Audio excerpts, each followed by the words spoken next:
Inclusive, no livro que você citou, eu trago um desses casos. É um caso dolorido, é como eu colocaria.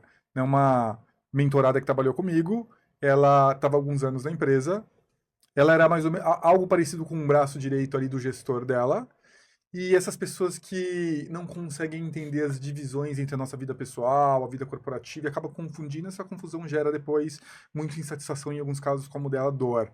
E aí ela queria engravidar, parecido com algum caso que a gente vai falar daqui a pouco, né? Ela queria engravidar e ela decidiu que ela ia dividir isso com o gestor dela. E qual que foi o racional por trás dela? Poxa, eu sou o braço direito dele, eu não quero que ele seja pego desprevenido. E ela se diz, olha, quero engravidar, tô tentando, né, vamos contratar alguém para ficar interinamente. E aí o gestor dela na época falou, tá bom, obrigado por me falar isso. Deu uma semana. Ele chamou a profissional na sala e falou, olha, os seus planos pessoais são incompatíveis com o momento da empresa e desligou a profissional. E assim, e eu falo que essa história, lógico, essa história é um absurdo em si, ela é um absurdo em si, não é quase uma perversidade fazer isso no mundo corporativo, porque qual é o problema de uma mulher engravidar, sair? Eu falo que um gestor e as empresas precisam ter pensamento de longo prazo, pensamento de médio e longo prazo, não faz sentido ali punir ou mudar alguma coisa por causa do curto prazo, mas muita gente trabalha assim.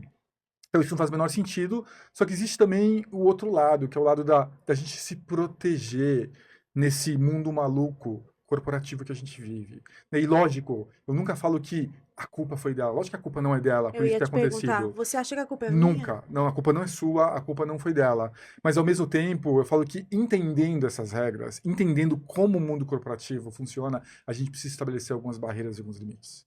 No caso dela, ela nunca deveria ter aberto aquilo. Quando que você abre essa informação? Você abre essa informação quando... Infelizmente, eu sei que é triste falar isso, Márcia, mas você está com o exame na mão. Você está lá protegido pela lei, pelo menos temporariamente.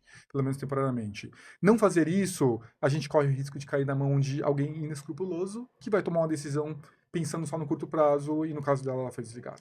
E no seu, não sei, não tem os detalhes, você pode dizer. Então, eu não sou a culpada, mas eu cometi um erro. Eu não chamaria de erro. Eu não chamaria de erro. Eu falo que isso é muito mais uma filosofia de como a gente quer viver a nossa vida. Eu falo que a gente não precisa amalgamar e misturar absolutamente todas as coisas com o nosso trabalho. A gente tem que integrar, lógico, né? Esse negócio, separar, não acredito nisso. A gente precisa integrar, eu integro, eu sei que você também integra isso.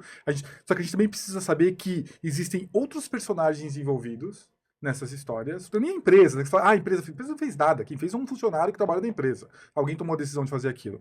E a gente precisa entender que algumas pessoas ainda trabalham com pensamentos antiquados. Algumas pessoas no mundo corporativo, desculpa, é uma realidade, são perversas. São perversas. Elas não têm o menor pudor em causar dor, mandar alguém embora para satisfazer ali qualquer coisinha de curto prazo, um desejo de curto prazo ou algo que ela acredita. Então isso acontece. Então, a culpa é sua? A culpa é da? Lógico que não. Mas a gente precisa entender as regras do mundo corporativo e se adaptar. Então com esse aprendizado, com o aprendizado de tudo que eu li no seu livro, eu acho que se a Márcia com a cabeça que eu tenho hoje, eu não teria tomado a mesma atitude. Mas, Lu, se essa minha atitude, preste atenção, olha como eu acredito em propósito. Primeiro que fez a gente se conectar. Segundo que, quantas mulheres eu não recebi, quantas mulheres não se conectaram comigo e com a minha história a partir dessa situação? Quantas histórias eu não ouvi e quanta gente não começou a repensar, talvez pelo que você está dizendo, pelo que eu passei. E eu encontro com as pessoas na rua e hoje elas me dizem assim, eu tenho raiva do SBT. Por que que eles fizeram isso com você? Aí eu falo, não, tá tudo bem, aconteceu. Mas virou uma coisa assim, você foi injustiçada, seu trabalho era maravilhoso, você dava o sangue pela empresa.